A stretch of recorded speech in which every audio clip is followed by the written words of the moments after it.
Praise lord ಎಲ್ಲರಿಗೂ ನನ್ನ ಸಾಕ್ಷಿಯನ್ನು ನಾನು ಮತ್ತೆ ಪ್ರಾರಂಭ ಮಾಡ್ತಾ ಇದ್ದೀನಿ. ದೇವ್ರ ಕೃಪೆಯಿಂದ ದೇವರಿಗೆ ಮಹಿಮೆ ಆಗಲಿ. ದೇವ್ರ ಕೃಪೆಯಿಂದ ನಿಮ್ಮೆಲ್ಲರೂ ಪ್ರಾರ್ಥನೆಯಿಂದ ನನ್ನ ಆರೋಗ್ಯದಲ್ಲಿ ಸುಧಾರಣೆ ಬರ್ತಾ ಇದೆ. ಅಲ್ಲೇ ಸೇವೆನೂ ದೇವ್ರ ಕೃಪೆಯಿಂದ ನಂದೆಲ್ಲ ಚೆನ್ನಾಗಿ ನಡೀತಾ ಇದೆ. ನನಗೆ 2 ವಾರದಿಂದ ಬರುವಂಥ ಆಲೋಚನೆ ಇವತ್ತು ನಾನು ಶೇರ್ ಮಾಡೋಕೆ ಹೋಗ್ತಾ ಇದ್ದೀನಿ. ಹೇಗೆ ದೇವರು ಚಿತ್ತ ನೋಡಿ ನಾನು ಮದುವೆ ಆದೆ, ಅದಕ್ಕಿಂತ ಮುಂಚೆ ದೇವ್ರ ಚಿತ್ತ ನೋಡೋಕ್ಕಿಂತ ಮುಂಚೆ ಯಾವ ಥರ ನನ್ನ ಜೀವನದಲ್ಲಿ ನಾನು ಕೆಲವೊಂದು ಚಾಲೆಂಜಸ್ ಫೇಸ್ ಮಾಡಿದೆ, ಆ ವಿಷಯದಲ್ಲಿ ನಾನು ಇವತ್ತು ಶೇರ್ ಮಾಡಕ್ಕೆ ಹೋಗ್ತಾ ಇದ್ದೀನಿ. ನಾನು ನಂದು BTH ಮುಗೀತು. BTH ಮುಗಿದ ನಂತರ ಕೆಲವೊಬ್ರು ಅಮೆರಿಕನ್ ಸಿಸ್ಟರ್ಸ್ ಇದ್ರು, ಇಬ್ರು, ಅವ್ರ ಜೊತೆಲಿ ನಾನು ಸೇವೆ ಮಾಡ್ತಾ ಇದ್ದೆ. ಸೇವೆ ಮಾಡುವಾಗ ಆವಾಗ ಆಲ್ರೆಡಿ ನಂದು 4 ಇಯರ್ಸ್ ನಂದು ಲೈಫ್ ಪಾರ್ಟ್ನರ್ಗೋಸ್ಕರ ನಂದು ಪ್ರೇಯರು ನಡೀತಾ ಇತ್ತು. ನಾನು ತುಂಬಾನೇ ಪ್ರಾರ್ಥನೆ ಉಪವಾಸ, ತುಂಬ ದೇವ್ರ ಚಿತ್ತ, ಯಾರು ನನ್ನನ್ನು ದೇವ್ರು ತೋರಿಸ್ತಾರೆ ಅವರನ್ನೇ ನಾನು ಮದುವೆ ಆಗಬೇಕು ಅಂತ ನಾನು ದೇವ್ರ ಹತ್ರ ದೇವ್ರಿಗೆ ಸಂಪೂರ್ಣ ನನ್ನ ಲೈಫ್ ಪಾರ್ಟ್ನರ್ ವಿಷಯದಲ್ಲಿ ನಾನು ಒಪ್ಪಿಸಿಕೊಟ್ಟಿದ್ದೆ. ಯಾಕಂತಂದರೆ ನಾನು ಬಂದಿರೋದು ಬ್ಯಾಕ್ಗ್ರೌಂಡು, ನಾನಿರೋದು ನನ್ನ ಬಲಹೀನತೆ, ನನ್ನ ಫಿಸಿಕಲ್ ಹ್ಯಾಂಡಿಕ್ಯಾಪು, ಅಂಗವಿಕಲಾಗಿದ್ದೀನಿ ನಾನು. ಆದರೆ ಎಲ್ಲ ನಾನು ಮೈಂಡಲ್ಲಿ ಯೋಚನೆ ಮಾಡಿ ನಾನು ಇಷ್ಟಪಟ್ಟರೆ ನನಗೆ ಮೋಸ ಆಗ್ಬೋದು, ಮುಂದೆ ನನಗೆ ಫ್ಯೂಚರಲ್ಲಿ ಅದರಿಂದ ತೊಂದರೆಗಳು ಫೇಸ್ ಮಾಡಬಹುದು. ಅದೆಲ್ಲ ನಾನು ಯೋಚನೆ ಮಾಡಿ ನನಗೊಂದು ಒಳ್ಳೆ ದೇವ್ರ ಸೇವಕರು ಬೇಕು. ಯಾಕಂದರೆ ನಾನು ಸೇವೆಯಲ್ಲಿ ಇದ್ದದ ಕಾರಣದಿಂದ ನನಗೆ ನನ್ನ ಲೈಫ್ ಪಾರ್ಟ್ನರ್ ದೇವ್ರ ಸೇವೆಯಲ್ಲಿ ಇದ್ದರೆ ತುಂಬಾ ಒಳ್ಳೆಯದು. ಇಬ್ಬರು ಒಂದೇ ಫೀಲ್ಡಲ್ಲಿ ಇರ್ತೀವಿ. ಅದೆಲ್ಲ ನಾನು ಯೋಚನೆ ಮಾಡಿ ನಾನು ಸಂಪೂರ್ಣವಾಗಿ ನನ್ನ ಲೈಫ್ ಪಾರ್ಟ್ನರ್ ವಿಷಯದಲ್ಲಿ ನಾನು ದೇವ್ರ ಪಾದದಲ್ಲಿ ಇಟ್ಟಿದ್ದೆ, ಪ್ರಾರ್ಥನೆ ಉಪವಾಸ. ಅವಾಗ ನಮಗೆ ನನ್ನ ಆತ್ಮಿಕ ಅನ್ನ ನನಗೊಂದು ಮಾತು ಹೇಳಿದ್ರು, ಅವನನ್ನ ನಿನ್ನನ್ನು ಪ್ರೀತಿ ಮಾಡಬೇಕು, ಸೆಕೆಂಡ್ ದೇವರನ್ನ ಪ್ರೀತಿ ಮಾಡಬೇಕು. ಇದು ಮೇನ್ ಪಾಯಿಂಟ್ ಫಾತಿಮಾ, ನೀನು ಪ್ರಾರ್ಥನೆಯಲ್ಲಿ ಇಡಬೇಕು ಎಂಬುದಾಗಿ ಅನ್ನ ಯಾವ ಥರ ಹೇಳಿದ್ರು ಅದೇ ಥರ ನಾನು ಪ್ರಾರ್ಥನೆ ಮಾಡ್ತಿದ್ದೆ. ಆದರೆ ಅದು ಬಿಟ್ಟು ನಾನು ಬೇರೆ ಯಾವುದೋ ಅನ್ನ ಹೇಳಿದ ತಪ್ಪಂತ ಹೇಳ್ತಾ ಇಲ್ಲ, ಕರೆಕ್ಟ್ ಅದು. ಯಾಕಂದರೆ ಫಸ್ಟು ಅವರ ದೇವರನ್ನ ಪ್ರೀತಿ ಮಾಡಬೇಕು, ಸೆಕೆಂಡ್ ನನ್ನನ್ನು ಅಥವಾ ನಮ್ಮನ್ನು ಪ್ರೀತಿ ಮಾಡಬೇಕು. ಎಲ್ಲರೂ ಅದೇ ಬಯಸ್ತಾರಲ್ಲ, ಅಂದರೆ ಒಂದು ಕುಟುಂಬ ಚೆನ್ನಾಗಿರ್ತದೆ ಅಂತ.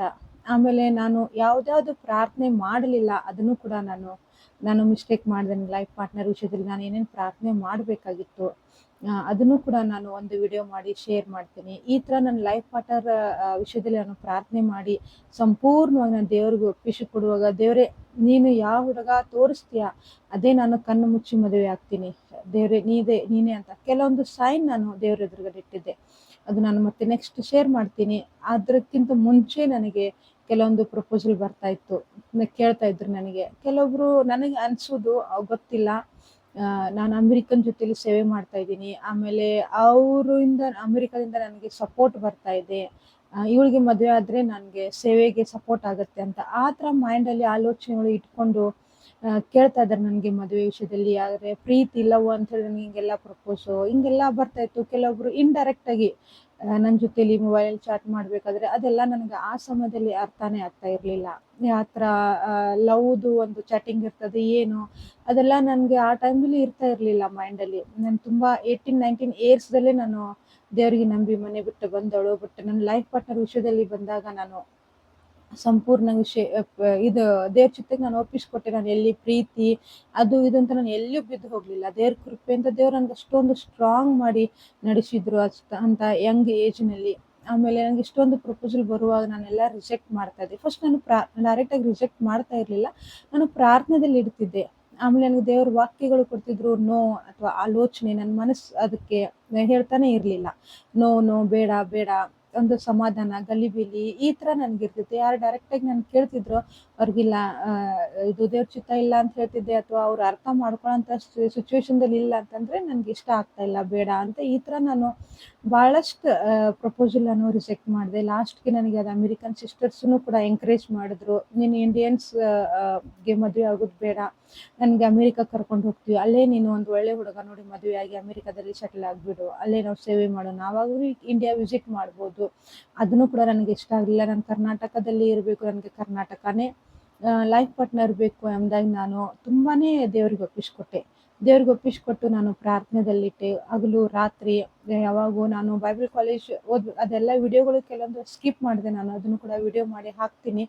ಆಮೇಲೆ ಬೈಬಲ್ ಕಾಲೇಜ್ನಲ್ಲಿನೂ ಕೂಡ ನಮ್ಮ ಪ್ರಿನ್ಸಿಪಲ್ ಸರ್ ಜೋಶುವಾ ಸರ್, ಬಸ್ಮಿ ಸರ್, ಅವರು ತಿಂಗಳ ಉಪವಾಸ ಪ್ರಾರ್ಥನೆ, ಆಮೇಲೆ ಚೈನ್ ಪ್ರಾರ್ಥನೆ ಇರುವಾಗ ಏನಾದರೂ ಪ್ರೇಯರ್ ರಿಕ್ವೆಸ್ಟ್ ಇದ್ರೆ ಚೀಟಿ ಹಾಕಿ ಅಂತ ಹೇಳ್ತಿದ್ರು, ಬರೋದು ನಮ್ದು. ನಾನು ಬರೇ ನನ್ನ ಲೈಫ್ ಪಾರ್ಟ್ನರ್ ಅಂತ ನಾನು ಹಾಕ್ತಿದ್ದೆ. ನನಗೆ ದೇವರು ಒಂದು ಒಳ್ಳೆ ಲೈಫ್ ಪಾರ್ಟ್ನರ್ ಕೊಡ್ಲಿ ಅಂತ ಎಂದಾಗಿ ನಾನು ಅದೇ ನಾನು ಯಾವಾಗ ಎವ್ರಿ ಮಂತ್ ನಾವು ಫೈನಲ್ ಇರುವಾಗ 2010 ನಂದು ಪ್ರೇಯರ್ ರಿಕ್ವೆಸ್ಟ್ ಬರೀ ನನ್ನ ಲೈಫ್ ಪಾರ್ಟ್ನರ್ ವಿಷಯದಲ್ಲೇ ಇತ್ತು.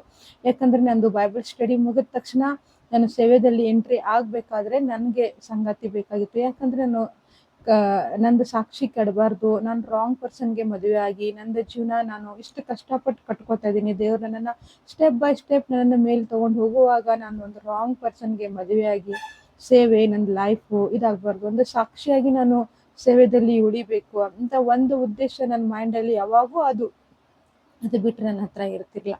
ನಾನು ಈ ಥರ ಎಲ್ಲ ನನಗೆ ಲೈಫ್ ಪಾರ್ಟ್ನರ್ ವಿಷಯದಲ್ಲಿ ನನಗೆ ಪ್ರಪೋಸಲ್ ಬರುವಾಗ, ಅಥವಾ ನಾನು ನನಗೆ ಪ್ರೀತಿ ಮಾಡ್ತೀನಿ ಅಂದಾಗ ನನಗೆ ಪ್ರಪೋಸ್ ಮಾಡುವಾಗ ನಾನು ಯಾರಿಗೂ ಬಿದ್ದು ಹೋಗಲಿಲ್ಲ. ದೇವ್ರ ಕೃಪೆಯಿಂದ ಎಲ್ಲೂ ನಾನು ಅದು ರಾಂಗ್ ಒಂದು ಇದರಲ್ಲಿ ಕೇಳಲಿಲ್ಲ, ಆಗಲಿಲ್ಲ. ಆಮೇಲೆ ನನಗೆ ಇಷ್ಟ ಆಗಿದ್ದು ಅದು ದೇವ್ರ ಚಿತ್ತ ಎಲ್ಲ. ಸುಮ್ಮನೆ ಒಬ್ರಿಬ್ಬರಿಗೆ ಈ ಥರ ಎಲ್ಲ ನನಗೆ ಒಂಥರ ಏನೋ ಕನ್ಫ್ಯೂಷನ್ ಆ ಟೈಮ್ದಲ್ಲಿ. ನನಗೆ ಮನಸ್ಸೇ ಒಪ್ತಾ ಇರಲಿಲ್ಲ ನಾನು ಇಷ್ಟಪಟ್ಟು ಮದುವೆ ಆಗೋಕ್ಕೆ. ಈ ಥರ ನಂದು ಪ್ರೇಯರು ಆಮೇಲೆ ಈ ಥರ ಎಲ್ಲ ನಡೀತಾ ಇತ್ತು. ಅದೆಲ್ಲ ನಾನು ಡಿಟೇಲ್ಸ್ ಶೇರ್ ಮಾಡಿದ್ರೆ ಕೆಲವೊಬ್ಬರಿಗೆ ಹರ್ಟ್ ಆಗುತ್ತೆ. ನನಗೆ ಹರ್ಟ್ ಮಾಡೋದಕ್ಕೆ ಇಷ್ಟ ಇಲ್ಲ.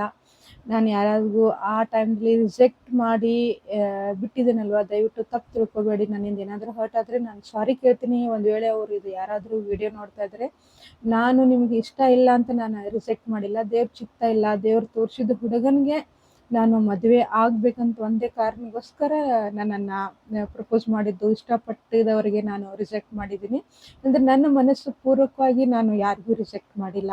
ನಾನು ಯಾವಾಗೂ ಪ್ರೇಯರ್ ಮಾಡ್ತಿದ್ದೆ ಆ ವಿಷಯದಲ್ಲಿ. ನನ್ನ ಮನಸ್ಸು ಒಪ್ಪಲಿಲ್ಲ, ದೇವ್ರ ಚಿತ್ತ ಇಲ್ಲ, ದೇವ್ರ ವಾಕ್ಯ ನನಗೆ ಬರುವಾಗ ನಾನು ಬೇರೆ ದಾರಿನೆಲ್ಲ ರಿಜೆಕ್ಟ್ ಮಾಡಲೇಬೇಕಾಗ್ತಿತ್ತು.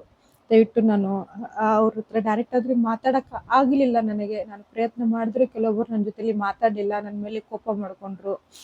ಓಕೆ, ನಾನು ಅಂಗವಿಕಲ್ ಇದ್ರೂ ಕೂಡ ನಾನು ನಿಮ್ಮನ್ನ ರಿಜೆಕ್ಟ್ ಮಾಡಿದೆ. ಬಟ್ ಆ ಸಮಯದಲ್ಲಿ ನಂದು ಪರಿಸ್ಥಿತಿ ಆ ಥರ ಇತ್ತು.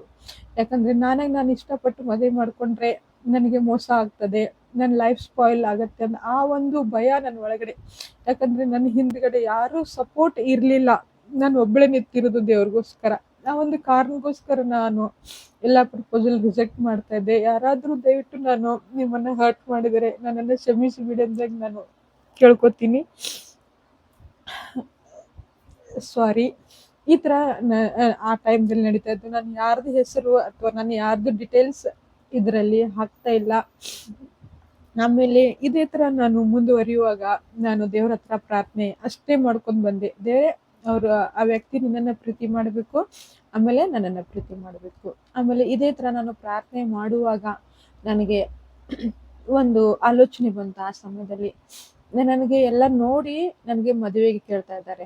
ಏನಂತ, ನಾನು ಅಮೆರಿಕನ್ ಜೊತೆಲಿ ಸೇವೆ ಮಾಡ್ತಾ ಇದ್ದೀನಿ, ನನಗೆ ಅಮೆರಿಕನ್ ಸಪೋರ್ಟ್ ಇರ್ಬೋದು. ಆಮೇಲೆ ಇವಳು ಮುಸ್ಲಿಮ್ದಿಂದ ದೇವ್ರಿಗೆ ನಂಬಿದಾಳೆ, ಒಳ್ಳೆ ಸಾಕ್ಷಿ ಇದೆ, ಒಳ್ಳೆ ಪ್ರೇಯರ್ ಲೈಫ್ ಇದೆ ಇವಳದು. ಆ ಥರ ಯೋಚನೆ ಮಾಡಿ ಇವ್ರು ನನಗೆಲ್ಲ ಕೇಳ್ತಾ ಇದ್ದಾರೆ. ಬೇರೆ ನನಗೆ ನೋಡದೆ ಯಾರು ನನಗೆ, ಆಮೇಲೆ ಲವ್ ಅಂತಿಲ್ಲ, ಮದುವೆ ಮಾಡ್ಬೇಕಂತ ಹೇಳಿ ನನಗೆ ನೋಡದೆ ನಾನು ಅವರಿಂದ ಏನೂ ಮುಚ್ಚಿಡಂಗಿಲ್ಲ. ನಾನು ಅಂಗವಿಕಲಾಗಿದ್ದೀನಿ, ನಾನು ಹ್ಯಾಂಡಿಕ್ಯಾಪ್ ಇದೆ ಅಂತ ನಾನು ಎಲ್ಲ ಅವ್ರ ಹತ್ರ ಶೇರ್ ಮಾಡ್ಕೊತೀನಿ. ನನ್ನನ್ನು ನೋಡದೆ ಲವ್ ಅಂತೇಳಿ ಅಲ್ಲ, ಪ್ರೀತಿ ಮಾಡ್ತೀನಿ ಅಂತ, ನಾನು ನಿಮಗೆ ಮದುವೆ ಆಗ್ತೀನಿ ಅಂಥೇಳಿ ನನಗೆ ಯಾರು ಕೇಳ್ತಾರಲ್ಲ, ಅದೇ ನಿನ್ನ ಚಿತ್ತ ದೇವರೇ ಅಂತ ನಾನು ದೇವ್ರ ಚಿತ್ತಕ್ಕೆ ಇದು ಒಂದು ಸೈನ್ ಇಟ್ಟು, ನಾನು ಇದು ಯಾರಿಗೂ ಗೊತ್ತಿರಲಿಲ್ಲ, ನನಗೆ ದೇವರಿಗೆ ಮಾತ್ರ ಇತ್ತು. ಕೆಲವೊಂದು ತಿಂಗಳು ನಾನು ಇದು ದೇವರ ಚಿತ್ತ, ಈ ಥರ ನನಗೆ ಒಂದು ಸೈನ್ ಇಟ್ಟು ನಾನು ಪ್ರಾರ್ಥನೆ ಮಾಡಿದೆ. ಆಮೇಲೆ ಈ ಥರ ನಾನು ಕೆಲವು ತಿಂಗಳ ಪ್ರಾರ್ಥನೆ ಮಾಡಬೇಕಾದ್ರೆ ಅದೇ ಸಮಯದಲ್ಲಿ ನಾನು warrior for Christ prayer line start ಮಾಡಿದ್ದೆ. ಇವಾಗ ಮತ್ತೆ ನಾನು ರೀಸ್ಟಾರ್ಟ್ ಮಾಡಿದ್ದೀನಿ.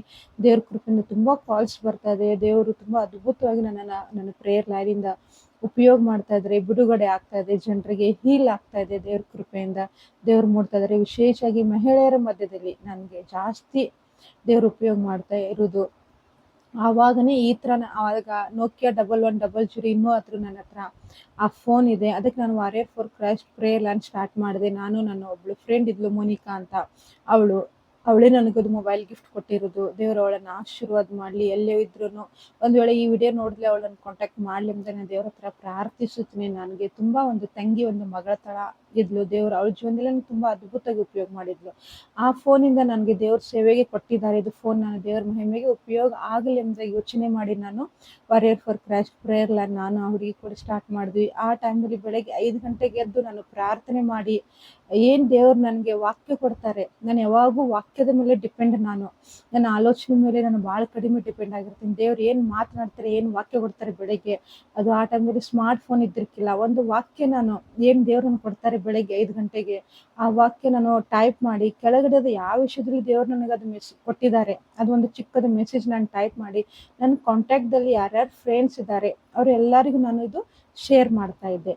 ಈ ಥರ ಶೇರ್ ಮಾಡುವಾಗ ನನಗೆ ನನ್ನ ಲೈಫ್ ಪಾರ್ಟ್ನರು ಯಾವ ಥರ ಸಿಕ್ಕಿದ್ರು, ಯಾವ ಥರ ನಾನು ಅದೊಂದು ಸೈನ್ ಇಟ್ಟಿದ್ದೆಲ್ಲ ಮತ್ತೆ ನಾನು ರಿಪೀಟ್ ಮಾಡ್ತೀನಿ. ನನ್ನನ್ನು ನೋಡದೆ ನಾನು ನಿನಗೆ ಪ್ರೀತಿ ಮಾಡ್ತೀನಿ ಅಂತಲ್ಲ, ನನಗೆ ಲವ್ ಮಾಡ್ತೀನಿ ಅಂತಲ್ಲ, ನಾನು ನಿನಗೆ ಮದುವೆ ಆಗ್ತೀನಿ ಅಂಥೇಳಿ ನನ್ನ ಫಿಸಿಕಲ್ ಹ್ಯಾಂಡಿಕ್ಯಾಪ್ ಅಂತೆಲ್ಲ ಹೇಳ್ತೀನಿ. ಆ ಥರ ನನಗೆ ಯಾರು ಕೇಳ್ತಾರೆ ದೇವ್ರೆ ನಾನು ನೋಡಿದೆ ಅವರೇ ನಿನ್ನ ಚಿತ್ತ ಅಂಥೇಳಿ ನಾನು ಕಣ್ಣು ಮುಚ್ಕೊಂಡು ನಾನು ಮದುವೆ ಆಗ್ತೀನಿ. ಆದರೆ ಆ ಟೈಮಲ್ಲಿ ದೇವ್ರ ಹತ್ರ ನಾನು ಒಂದು ಮೆನ್ಷನ್ ಕೂಡ ಮಾಡಿದ್ದೆ. ನಾನು ಹ್ಯಾಂಡಿಕ್ಯಾಪ್ ಅಂದರೆ, ನಾನು ಒಂದು ಅಂಗವಿಕಲ ಅಂದರೆ ನನ್ನ ಗಂಡನೂ ಅಂಗವಿಕಲ ಇದ್ರೂ ಪರವಾಗಿಲ್ಲ, ನಡೀತದೆ, ನನಗೆ ಕೈಕಾಲೆಲ್ಲ ಚೆನ್ನಾಗಿದ್ದಿದೆ, ಲೈಫ್ ಪಾರ್ಟ್ನರ್ ಬೇಕಂತೇಳಿ ನಾನು ಯಾವಾಗೂ ದೇವ್ರ ಹತ್ರ ಪ್ರಾರ್ಥನೆ ಮಾಡಲಿಲ್ಲ.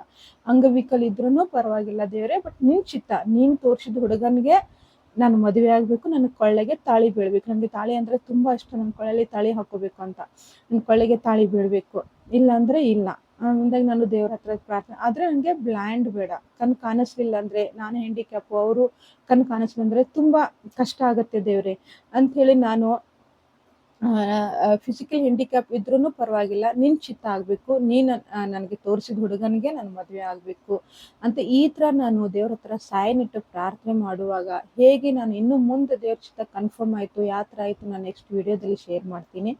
ದೇವರು ಇದು ನನ್ನ ಸಾಕ್ಷಿನ ಆಶೀರ್ವಾದ ಮಾಡಲಿ. ನನಗೆ ಇದು ವಿಡಿಯೋ ನಾನು ಮಾಡಬೇಕಂದ್ರೆ ನನ್ನ ಮನಸ್ಸಿನಲ್ಲಿ ಇರಲಿಲ್ಲ. ನಾನು ಯೂಟ್ಯೂಬ್ ವಿಡಿಯೋಸನ್ನೇ ಬಿಟ್ಟಿದ್ದೆ. ಮತ್ತು ನನಗೆ 2 ವಾರದಿಂದ ನೀನು ಹೇಗೆ ಮದುವೆ ಅದೇ, ಹೇಗೆ ನಿನ್ನ ದೇವ್ರ ಚಿತ್ತ ನೋಡಿದೆ ನಿನ್ನ ಜೀವನದಲ್ಲಿ, ಅದು ನೀನು ಶೇರ್ ಮಾಡು ಎಂದಾಗ ನನಗೆ ತುಂಬ ಸ್ಟ್ರಾಂಗ್ ಆಗಿ ನನಗೆ ಆಲೋಚನೆ, ನನ್ನ ಮನಸ್ಸು ಸಾಕ್ಷಿ ನನಗೆ ಮೋಸ್ಟ್ಲಿ ದೇವರು ಇದು ಮಾತನಾಡ್ತಾ ಇದ್ರು ಗೊತ್ತಿಲ್ಲ. ಅದು ಯಾರೋ ಒಬ್ರಿಗಾದ್ರೂ ಅದು ಎಂಕರೇಜ್ ಆದರೆ ಸಾಕು. ನಂದು ಸೇವೆ ಇದೊಂದು ನಂದು ಸಾಕ್ಷಿ ಸ್ವಾರ್ಥಕ್ಕಾಗತ್ತೆ. ದೇವರು ಇದು ಸಾಕ್ಷಿನ ಆಶೀರ್ವಾದ ಮಾಡಲಿ. ನೆಕ್ಸ್ಟ್ ವಿಡಿಯೋದಲ್ಲಿ ನಾನು ಹೇಗೆ 100% ದೇವ್ರ ಚಿತ್ತ ನೋಡಿ ನಾನು ಹೇಗೆ ಮದುವೆ ಆದೆ, ಹೇಗೆ ದೇವ್ರು ನನಗೆ ಲೈಫ್ ಪಾರ್ಟ್ನರ್ ಕೊಟ್ಟಿದ್ರೆ ಅಂದಾಗ ನಾನು ಶೇರ್ ಮಾಡ್ತೀನಿ. Thank you so much. God bless you all and thank you ಎಲ್ಲರಿಗೂ ಯಾರ್ಯಾರು ನನಗೋಸ್ಕರ ಪ್ರಾರ್ಥನೆ ಮಾಡ್ತಾ ಇದ್ದೀರಾ ಅವ್ರಿಗೆಲ್ಲರಿಗೂ ನಾನು ತುಂಬ ಥ್ಯಾಂಕ್ಸ್ ಹೇಳ್ತೀನಿ. ದೇವ್ರು ನಿಮ್ಮನ್ನು ಆಶೀರ್ವದಿಸಲಿ. ಆಮೇಲೆ